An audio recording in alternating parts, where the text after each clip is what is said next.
आज श्रीराम यांच्या प्राणप्रतिष्ठेच्या निमित्ताने राणा दाम्पत्याच्या वतीने अमरावती हनुमानगडी येथे राज्याचे उपमुख्यमंत्री व गृहमंत्री देवेंद्र फडणवीस यांचा कारसेवक म्हणून सत्कार करण्यात आला।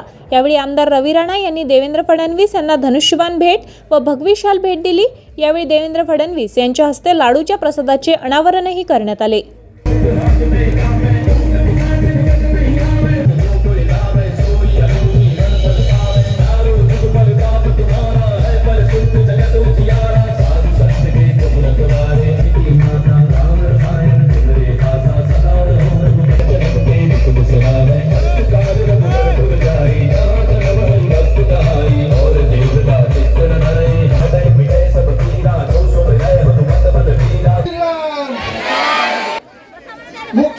उपमुख्यमंत्री या ठिकाणी उपस्थित आहेत।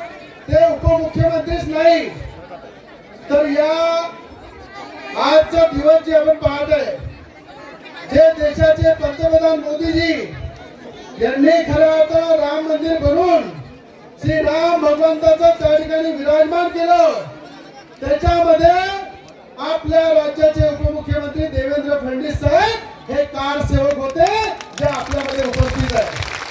ऐसा एकच नारा होता, लाठी काठी खाएंगे पर मंदिर वहां बनाएंगे। त्यामध्ये लाठी काठी खाल्लेले, अयोध्यामध्ये जाणारे आणि त्या ठिकाणी राम मंदिरासाठी छातीवर गोळ्या सुद्धा घ्यायसाठी तयार असलेले असे राज्याचे उपमुख्यमंत्री देवेंद्र फडणवीस साहेब उपस्थित आहे।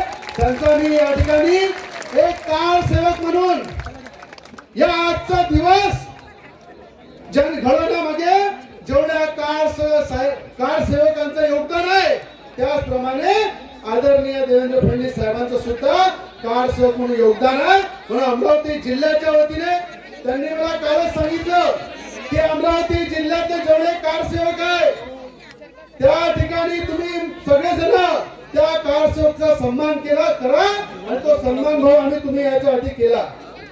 सगळ्यांचा कारसेवकांचा तुम्ही सांगितल्याप्रमाणे सन्मान केला, सत्कार केला आणि आता सगळ्यांच्या वतीनं आम्ही तुमचा सन्मान करताय, सत्कार करताय कारसेवक म्हणून। वसंतन की, सनातन हिंदू धर्म की, गोमाता की, भारत माता की, छत्रपती शिवाजी महाराज की जय श्रीराम, जय जय श्रीराम, जय। या ठिकाणी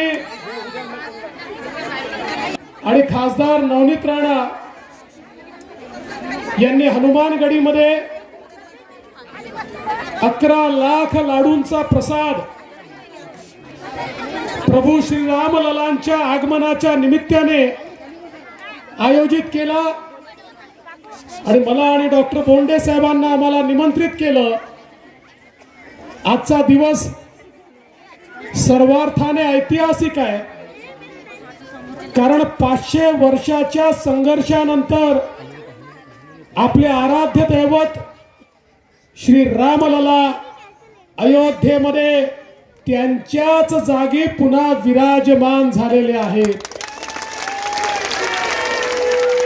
आणि हा जो 500 वर्षाचा संघर्ष होता, ज्यामध्ये लाखो लोकांना आपला जीव गमवावा लागला, पण आज ज्या कारसेवकांनी तो कलंकाचा ढाचा खाली आणून मंदिर निर्माणात योगदान दिलं, त्यांचा सत्कार देखील या ठिकाणी करण्यात आला।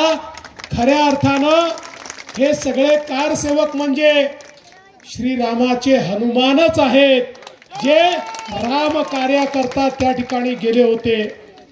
मला अतिशय अभिमान आहे की दोनही कारसेवेमध्ये मी त्या ठिकाणी होतो।